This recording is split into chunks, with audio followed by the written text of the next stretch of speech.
Today's show, Mavericks season is a fourth of the way done. We're 20 games in. So what things do we want to see by the end of the season? We'll talk about that and more on today's Locked On Mavs. I'm Luka Doncic, and this is Locked On Mavericks podcast. Mavericks, NBA champions. Bang! It's good, and the Mavericks have won the game. If you don't believe, you shouldn't be here. Loyalty never fades away.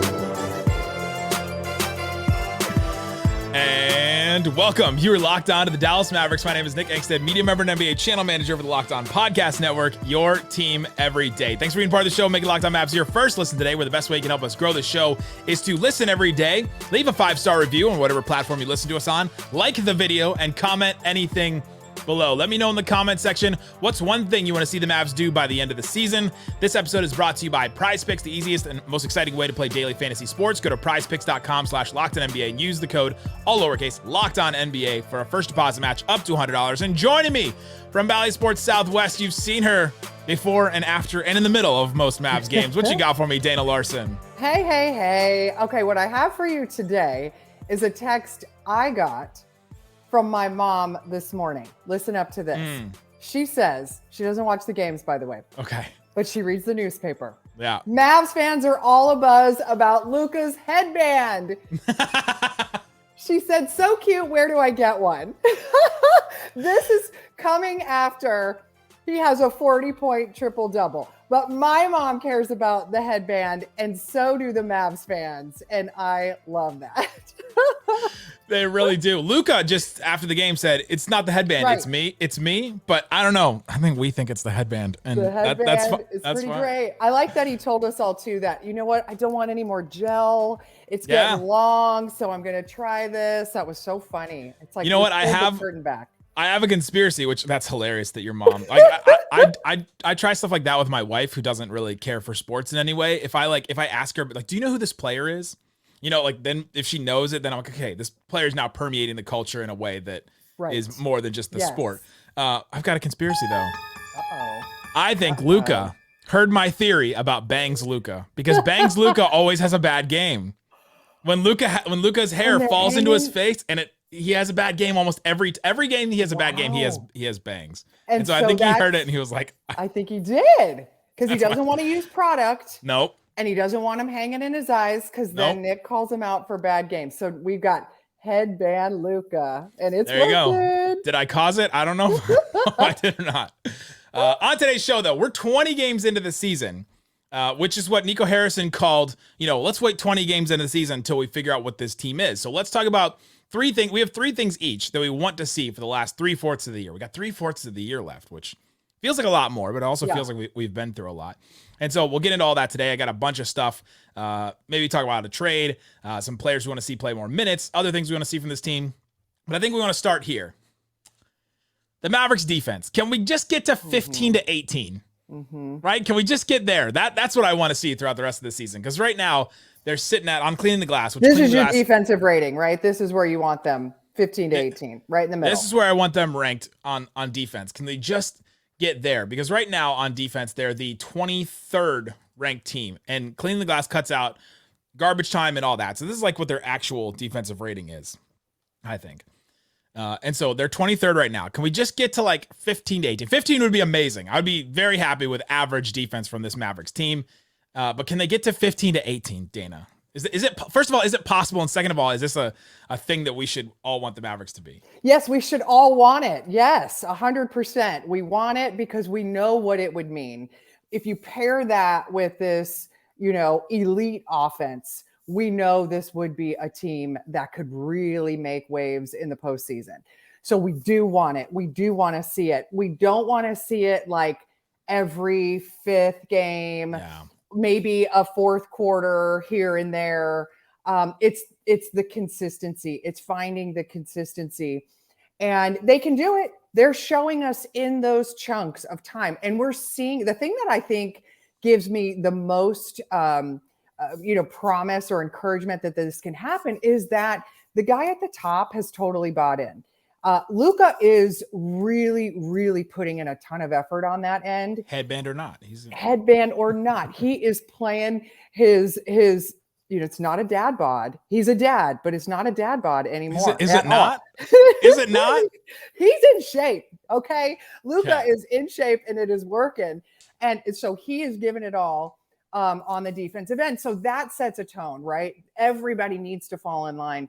I think they've got the personnel for it. Sure, they could upgrade potentially at certain positions, or just, I guess get better in those areas, whether it's more, comfort level with each other, whether it's as we move further into the season, there's been more games where these particular lineups have played together. So the help defense there's more trust there on the defensive end. There's more of an awareness of what each guy can do. I think maybe time could certainly help with some of that. And they'll keep seeing those moments in games where it works for them and fully, I think, buy into it.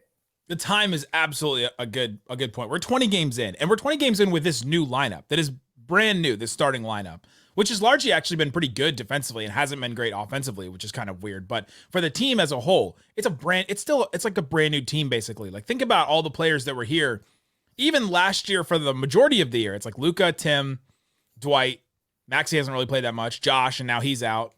It's like, there's not that many players that were here for the majority of last season. So now you're talking about this new team that has to gel and figure out how to play together and all that. Comparing them to teams like the Heat, who have been together for years, the Nuggets, who have been together for years, the Celtics, who have had a bunch of players together for years and gone on long runs. Like, it's really hard to kind of compare those two. I've got some numbers on this because that's what I do. In losses this season, so the difference between the Mavericks being a good defense and or winning games and losing games right now is them being a fine defense or a terrible defense. They're 11-0 when their defensive rating is under 120, which 120 is awful. Right. So if they're just better than awful, they win all their games. They're 1-8 when their defensive rating is over 120. So when they're awful on defense, they're 1-8. When they're just fine on defense, they're 11-0. The difference between wins and losses are they allow 3% less shots at the rim in wins. So they're keeping teams away from the rim. Just 3 percentage points more. Just that little difference, I feel like is or not I feel, that's the numbers, is the difference between a win and a loss right now for the Mavericks. And Lively has made a big impact on that. Teams shoot 33% of their shots at the rim when Lively is off the floor. They shoot under 30% of their shots at the rim when Lively is on. That's like a 4 percentage point difference. He's making a big impact around the rim, and that's what the difference between wins and losses right now is, can they keep teams away from the rim?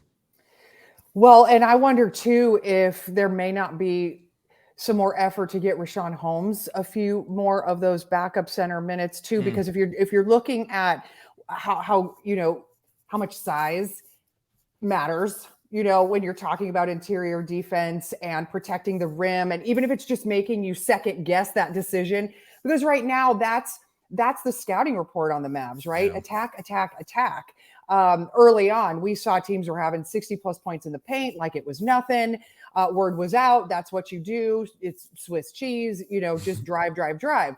So if that can start to change a little bit, if it's because you need a little more size in there consistently, I just kind of wonder if they are going to try to look a little bit at some of those things too. I mean, and they're missing Maxey. Speaking of size, right? I mean, it would be great. He's been out over a month. So they're thin in the depth department there as well. So I'm sure those are things that they're looking at, and those are numbers that, coaches have, teams have, and everybody obviously knows. But it starts at the perimeter too, right? So if it's too easy to get around and get into the paint, then you're leaving your big man and your rookie on an island in there too. So there's got to be better perimeter defense, and then that can help as well. And maybe some additional minutes. I just think maybe Richaun Holmes is somebody that they can keep looking at. He does have a little bit more of that size and that energy, that more traditional type, I guess, center position. It's just an idea, but I know it's something they've got to continue to shore up. He's been trying it. I mean, Dwight came in before him in the Jazz game, but I think the games before that, like 4 or 5 games before that, Richaun Holmes has been coming in before Rashawn Holmes also like murdered Walker Kessler last night. He did. I don't know if is he wanted for murder. Can we find him? Is like it was shocking. It Oh was my God. it was stunning. It had everybody, hands over mouth. But and you know what? Last night was a Dwight Powell is the fabric of this organization, right? So I don't ever want to say he shouldn't be on the court. I love the guy. He's put in a ton of effort on this team and years and years and years, and he's the most tenured Maverick at this point.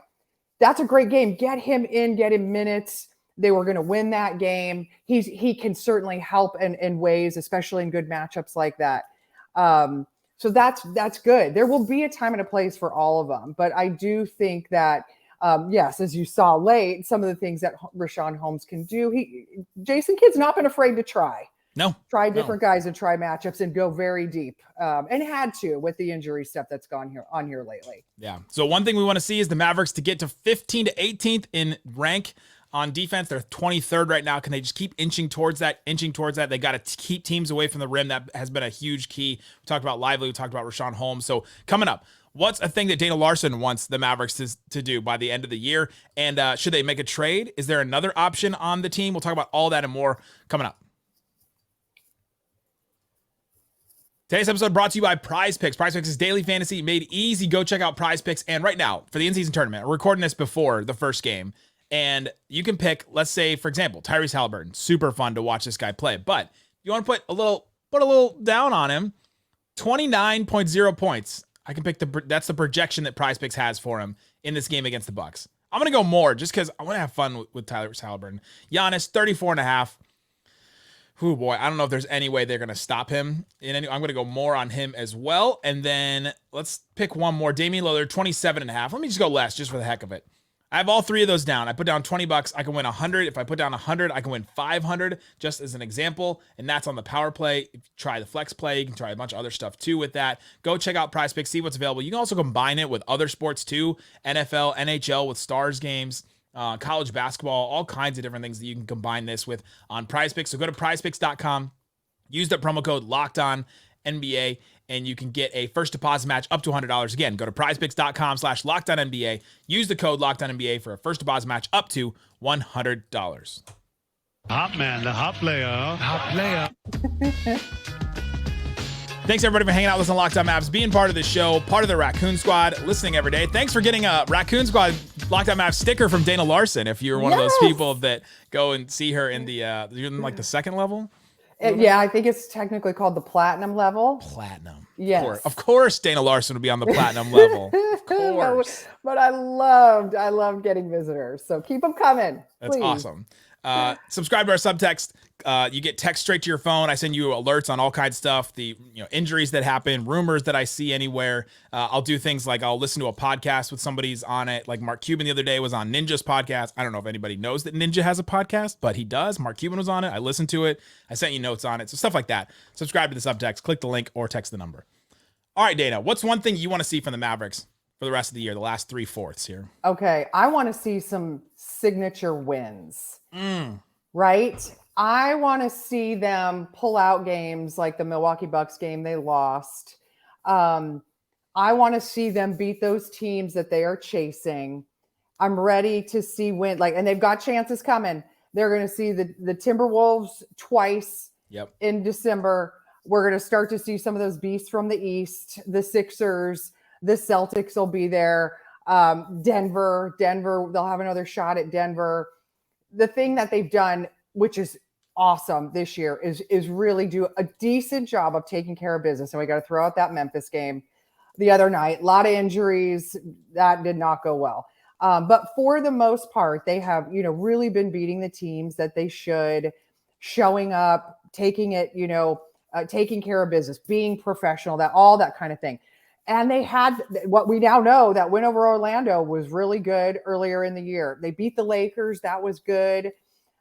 Maybe we call the Pelicans, win good. But I am ready for them to take that next step and to be really taken seriously as contenders in the West to get some signature wins. I think along the same lines, too, is to avoid losing streaks. And they've done that. They've just, they've only lost back-to-back games. There've not been any extended losing streaks. They've done a really good job of bouncing back after losses, not letting one beat you 2 or 3 times. So if you can do that along the way, the entire course of a marathon long season, you're putting yourself in really good position by the time the playoffs come around. I love that. Yeah, if we try to look at what their signature wins have been so far, like that Lakers game, but they blew a 20-point lead in the fourth quarter. I don't know, you call that one signature. The Pelicans game where they just kind of blew them out. That was a good game looking back because the Pelicans then destroyed them in the next game, and then now the Pelicans in the in-season little tournament. Shine was taken off so quickly with the loss right away to them again. Yeah. And then the Orlando game early in the season, like Orlando's looked really, really good. I wouldn't like bat your eye at that game either. That game is looking a lot better the farther we get away from it. But yeah, they've lost a lot of the games that they could have had one of these. The Milwaukee game you mentioned, Denver was just a disaster. Yep. And then Sacramento, the Clippers win, like where they destroyed them. That one looks a little bit better now, but they still were in that early stages of they couldn't get a win with Harden, and so. It was good timing. It was really good timing. Right. Yeah. So they don't have one right now, and getting one would be really key. They've got, like you said, they've got a bunch of them coming up that they have the opportunity to for sure. And a signature win would be great because I don't know that they have one.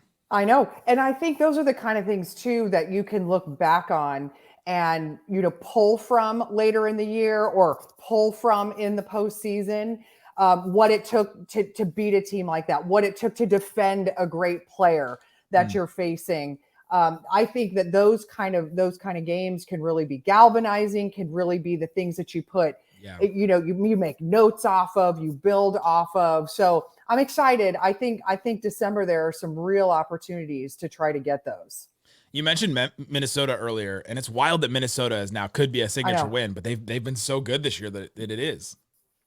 And to think, all they did was play Minnesota in the preseason. It felt like, you just saw the T-Wolves over and over again. And at the time, I remember thinking, "Ooh, they look pretty good." It was very hard, of course, to take much away from those games on either side. Now we know they've got a lot going for them, and now it's like, okay, I'm anxious to see them again with everybody having a better feel for who they are. Something else I want to see over the last 2/3 of the 3/4 of the season. 3/4, yeah. I passed math. I got my fractions right.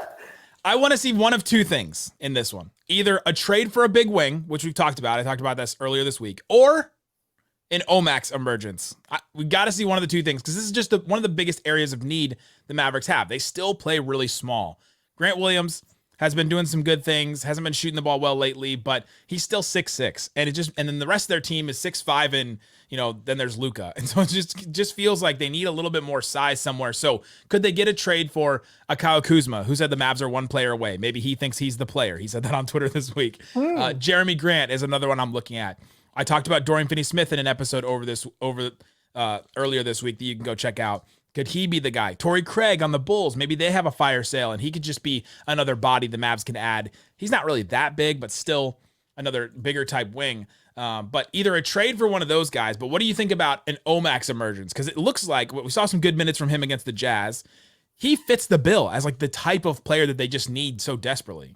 Well, I'm happy for Omax this week too, because for him to have whatever the circumstances kind of unfold, in which he was getting some real minutes, but the minutes were, just stay within yourself kind of minutes. It was, here is what we need you to do. We need you to go use that insane wingspan you have and make life difficult, for the other team's player. They're not asking him to do too much. And I think he has allowed himself to kind of fall back into that. Maybe early on, he was trying to get out on the court and show all these things he could do and show a little bit more of what he had in the toolbox offensively. It felt like this was nice to see. He's been learning in practice. He's been watching, and he got out there and he was able to really do what he does well. He runs well. He's super athletic, and obviously that he was defending on the perimeter. And I thought that he just kind of fit into what they needed on the court this week. And I feel like that can go a long way to building his confidence. Yeah. His confidence and maybe even the coaching staffs and what they're willing and the situations they're willing to put him in. And this Josh Green injury is kind of good for him. It's Yes. not good for the Well, Mavericks, yeah. but it's I think it's good for Omax to be able to get some of those minutes and to slide in there and to get some run, because it felt like he just needed to catch up with the game, right? It felt like Right. he's so eager and like such a ball of energy, and that's like who he is anyway. That's one of the reasons why Isaac and I loved him so much coming out of college, where he was just like everywhere all the time, felt like he was impacting the game in every situation. And then you come into the NBA and you're like, all right, you have to really catch up to how fast this game is in order to play that type of like pace and play that type of like energy level if you want. And so I think he's catching up a little bit. I'm still worried about his jumper, but For sure. And that, and that's something that'll have to develop and come with time. And he'll have to he's going to just need to get shots up constantly. So then in the flow of games, it will come more naturally. It won't be, it just, like you said, I think the game was going fast and he was doing a lot of thinking. And if he can just go defend and rebound and then get your offense within, the flow of the game, within putbacks and fast breaks, if you get a chance to shoot, and then it'll feel more natural for him. And you love his energy. And I think you're right, because Josh Green unfortunate, looks like is going to be out here for some extended time, right? Last year it was 20 games with the same injury. He's probably, Omax is going to get to play and won't be playing with the fear of, if I make a mistake, I'm out. Yeah, and who knows right. if I'll be back for 2 weeks, right? They're going to need him, and they're going to probably have to let him play and work through mistakes. Yeah. Letting his offense come in the flow is exactly what he did yesterday. He made one catch and shoot three off of like, a drive and kick from Hardy. And then he got the lob. It was the lob from Hardy too, off of like just running in transition. Like just get your offense in the flow and then do everything that you can on defense and stay within the scheme and all that. Coming up, a couple more things we want to see the Mavericks do throughout the rest. I want to see one player play more, and we haven't talked about him yet, and I want to talk about him. We'll talk about that and more coming up. Today's episode brought to you by Jase Medical. With Jase Medical, they solved the problem I didn't think that I had an issue with before, but now I realize that I did. But I don't anymore, because I have Jase, and I have this Jase case. They provide you with 5 different antibiotics to treat a long list of bacterial illnesses, including UTIs, respiratory infections, sinuses, skin infections, among other stuff.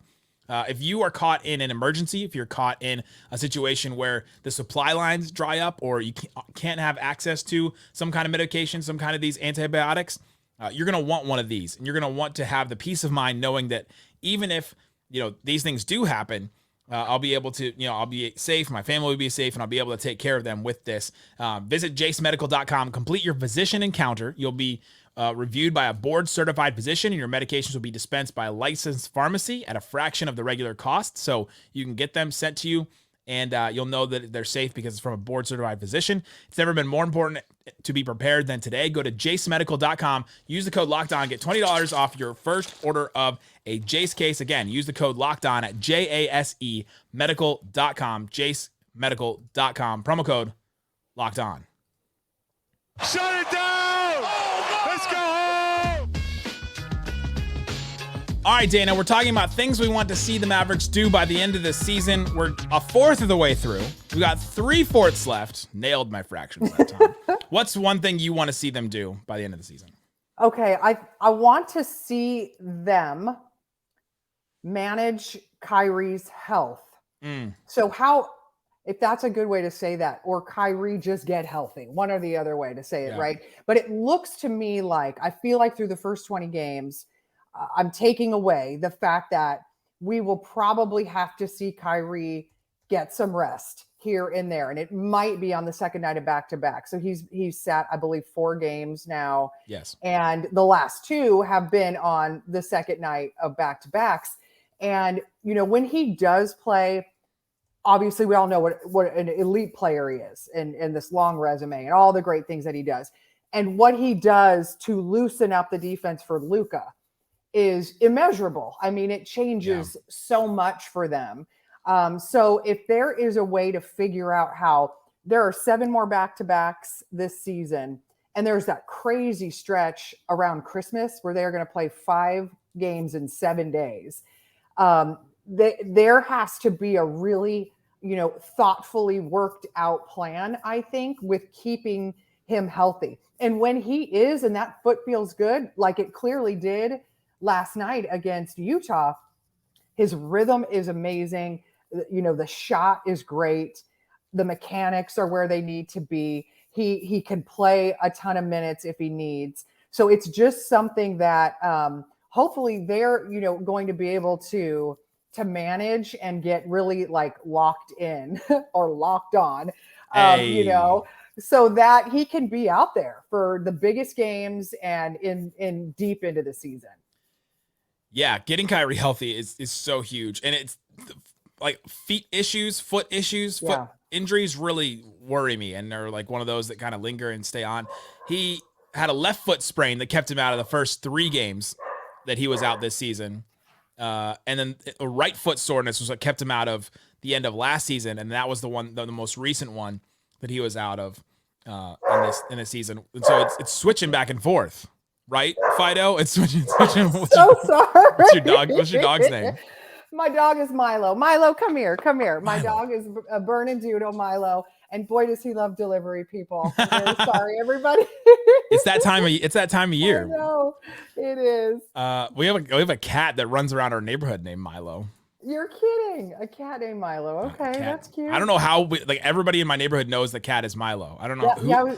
Somebody just named him. And I guess somebody must have, but yeah. So your dog and our neighborhood cat is named. Oh, that's funny. I'm so sorry. You were making such a great point. I really was. No, it was literally going nowhere. Getting Kyrie healthy is huge, but it seems more like management to me than it is him being hurt to an awful extreme. Like the game before, or he's been practicing. He played in the last game. The first dunk that he tried in the fast break against the Jazz, I was worried. I was like, oh no, he didn't even get up for the dunk. And then the second one, he got down, and I was like, okay, maybe he is okay. But getting him healthy is huge. The reaction from the bench said a whole lot too when he did complete the dunk. And I thought, okay, he doesn't do that very often. They do not see that from him, or they know what he's been going through behind the scenes, and to see him be able to do that, was exciting. And there was even, so I felt like too, there was even a great picture. I noticed it live, and then I saw a picture of it today. After a great Luka dished to Kyrie, who finished, with a nice mid-range, and a timeout was called, and they go walking off it, and Luka basically grabbed Kyrie and pulled him in for the cutest little hug, I swear, right? Got that dad energy now. Dad energy. I love it so much. He's Luka's huddling up the young fellas, and then he's pulling in Kyrie. To me, that was like, all right, this is good. This is a great chemistry. This is a good vibe. Kyrie needs to be out there, and they need to play together a ton. Just keep him healthy. Absolutely. My last one is a quick one. I just want to see more Dante Exum. I think he's done good stuff every time we've seen him. We've been looking for this other ball handler, this other creator, this setup guy, and I think he's been that. He doesn't score that often. Like, he can get to the rim and he'll finish there, but his 3-point shot has been really shaky here or there. He doesn't get a ton of them off, and so I don't know that we've seen his best shooting yet in the NBA after he shot really well in EuroLeague, but I want to see more Exum because he just puts up assist numbers every time he plays. Like, if he plays more than 12 minutes, he's getting 2 assists. That's basically the rate that he's been going at this season. I mean, is this even possible? I'm looking at the and I know when you win by 50 plus minus is going to be insane. He was a plus 40.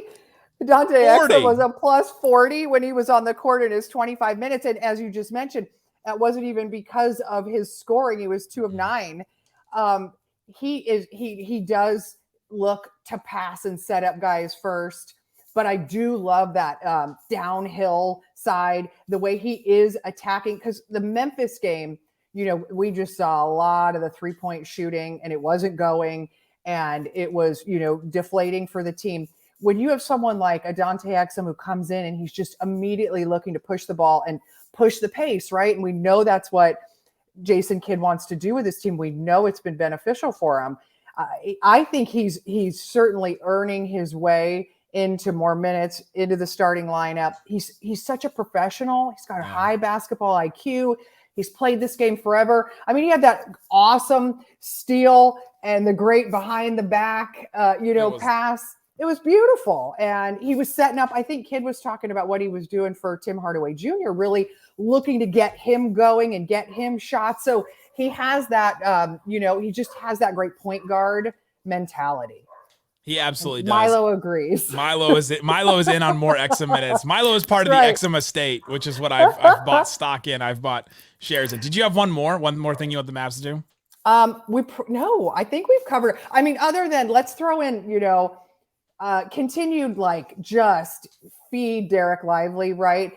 Just continued development for Dereck Lively II, because I love seeing now this added side to what he's doing offensively, which is we're telling you, don't just pass the ball. Go to the rim. When he scores a double digits, the Mavs are 6-1. So just that additional offense, and we know Luka loves running that pick and roll with him. And already, what did Luka say? I think he said after the game, he said, now you see how they're really afraid of him already. This is a guy who's played 20 games in his NBA career, and they're already sort of game planning for what they do, and are looking at Dereck Lively as a threat. And he is, because he can do so much. He's shown that already. We talk a lot in the NBA about gravity for shooters like Steph and Clay. You get a lot of talk about their gravity, but a roller has gravity too. I mean, that was one of the things we talked about with Dwight when the Mavs had one of the best offensive ratings in NBA history. Dwight had such roll gravity where guys had to come over and help or dig or help off of their guy for a second. And Luka will find an open shooter if he gets space there, and he passes Lively open so many times. I just went back and watched the second quarter for Subtext, and there's just some passes where you go, he passed that when Lively was at the free throw line. He just put it right exactly where he needs it. Their chemistry is so good already. Yes, agree, because you can see it's already just a look. Yeah. It's already just a look, and they know. And the fact that defenses are going to know too, but they're still pulling it off, because that's the beauty of Luka and how good he is at finding the perfect passing lane or putting the ball exactly where, Lively needs it. It's just going to be deadly, and it's going to be that way. It's going to be scary hours. Yeah, that's right. Use Luka's words. Use Luka's words there. Subscribe to the Subtext if you want more on the film review or more alerts and things like that. I'll be back tomorrow with Slightly for the post game after the Blazers game, another game where the Mavs need to take care of business. Night. In that one, 9 p.m. local start here for Dallas, so get your nap in before that. And then we'll be back on Sunday night with Reggie and all that. So, guys, thanks so much for listening to Locked On Mavs. Peace out. Boom.